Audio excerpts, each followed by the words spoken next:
बंदर और खरगोश। एक जंगल में बहुत सारे जानवर रहते थे। उसी जंगल में एक बूढ़ा बंदर भी रहता था। बंदर अपनी होशियारी और चतुराई के लिए जाना जाता था। जंगल में जब किसी प्रकार की मुसीबत आती थी तो सभी जानवर अपनी समस्या का हल निकालने के लिए बंदर के पास ही जाते थे। उसी जंगल में एक बिल में एक खरगोश भी रहता था। एक बार खरगोश खाने की तलाश में कुछ दिनों के लिए बाहर चला गया, जिससे उसका घर बिल खाली हो गया। खरगोश का बिल खाली देखकर एक खरगोशनी उस बिल में रहने लगी। कई दिनों बाद जब खरगोश वापस आया तो उसने देखा कि उसके बिल में एक खरगोशनी रह रही है।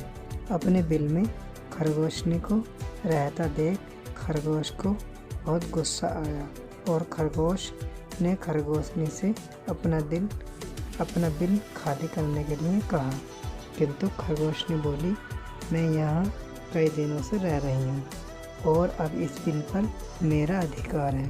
इस बिल को मैं किसी भी हालत में खाली नहीं करूँगी।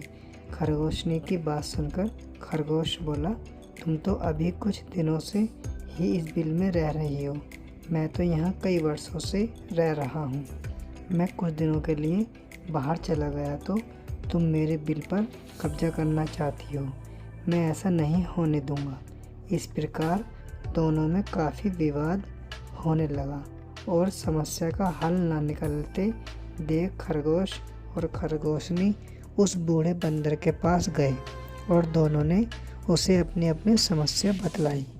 बूढ़े बंदर ने दोनों को समझाने का बहुत प्रयत्न किया, किंतु दोनों अपनी बात से टस से मस नहीं हुए। दोनों ही बिल छोड़ने के लिए तैयार नहीं थे। दोनों की बात सुनकर बूढ़े बंदर ने कहा, मैं बहुत देर से तुम्हारी बातें सुन रहा हूँ और मुझे लग रहा है कि तुम दोनों में से कोई भी इस बिल को खाली नहीं करेगा। अब तुम दोनों बड़े हो गए हो और तुम्हारी शादी की उम्र भी हो गई है।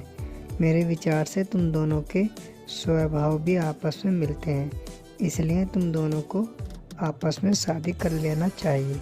इससे तुम दोनों को बिल भी खाली नहीं करना पड़ेगा और दोनों को इस बिल से अपना दावा भी नहीं छोड़ना पड़ेगा। खरगोश और खरगोशनी दोनों को बंदर की बात बहुत पसंद आई और दोनों ने आपस में शादी कर ली। दोनों की शादी में जंगल के सभी जानवर आए और इस प्रकार खरगोश और खरगोशनी एक साथ सुखपूर्वक उस बिल में रहने लगे।